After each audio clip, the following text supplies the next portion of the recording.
Je vous présente cette chaîne qui sera dédiée à mettre en lumière les différentes facettes du retour à la nature humaine saine et à l'essence de l'humain. Loin des considérations trompeuses et des critères piégeurs de cette vie.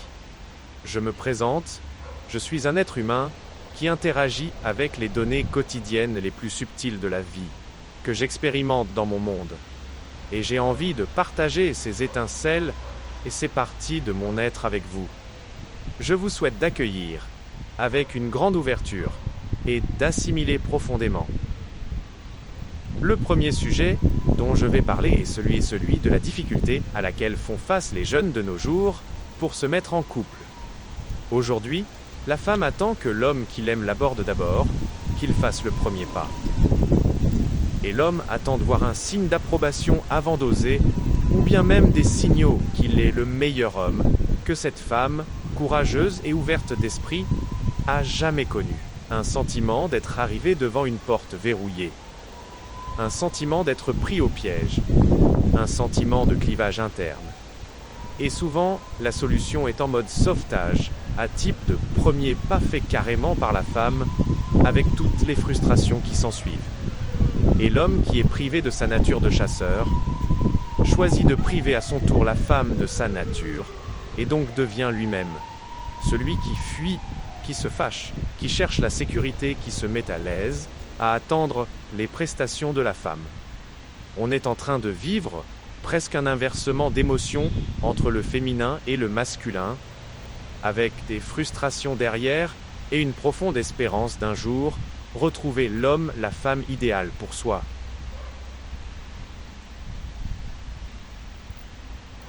Dans la façon dont on a vécu cette vie moderne, matérielle, calculée, avec tous les traumatismes qui s'ensuivent, et qui entraînent ce clivage entre ce qu'on recherche mentalement et nos émotions de base. La solution passe par la prise de conscience de ce désordre émotionnel de façon mutuelle, et d'accepter d'avoir des traumatismes et de déformations pour pouvoir accepter l'autre dans ses traumatismes et déformations également. Et n'oublions pas qu'il y a aussi plein de bienfaits que cette vie moderne nous offre, et qu'il y aura forcément un prix à payer. Maintenant, l'amélioration de la qualité de vie nécessitera forcément un travail mutuel, là encore qui passe par l'acceptation, puis le progrès dans l'originalité des versions de chaque personne. Il n'y a pas de forme ou d'étape précise commune pour tous, mais il y a du travail souvent personnalisé à faire. Merci d'avoir suivi cette vidéo, et je vous dis à Inch'Allah.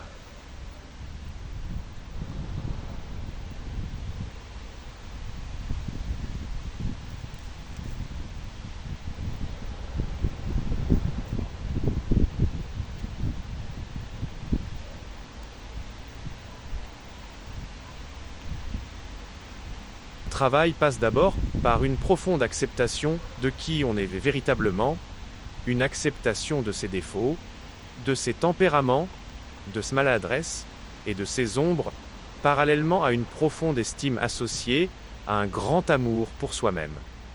Il faut savoir que ce qui empêche cette étape est souvent l'incapacité de pardonner. Se pardonner les fois où on s'est trahi soi-même, les fois où on s'était emporté par cette partie de soi superficielle, les fois où on a réprimé cette partie de nous originale, constante, vraie, de peur que cette part soit jugée, refusée, et j'en passe. Quand on atteint le pardon de soi-même, on est naturellement plus tolérant vis-à-vis des autres.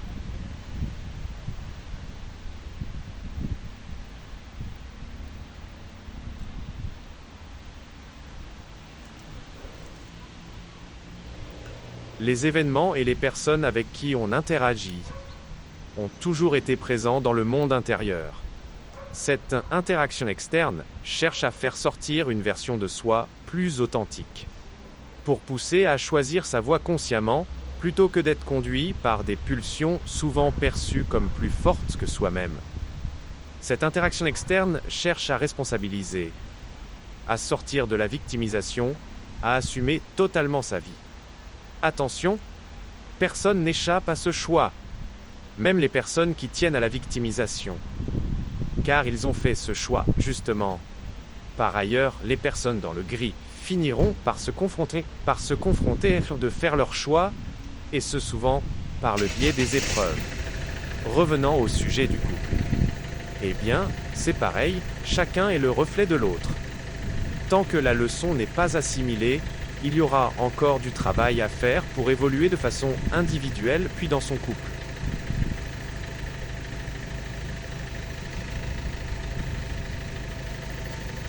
Mais la bonne nouvelle, c'est que tant qu'il y a évolution, eh bien, il y a toujours une leçon à tirer. L'essentiel, c'est que chacun soit conscient de son rôle et qu'il soit prêt à ramer de son côté. Merci d'avoir suivi cette vidéo. Et je vous dis à la prochaine. Inch'Allah.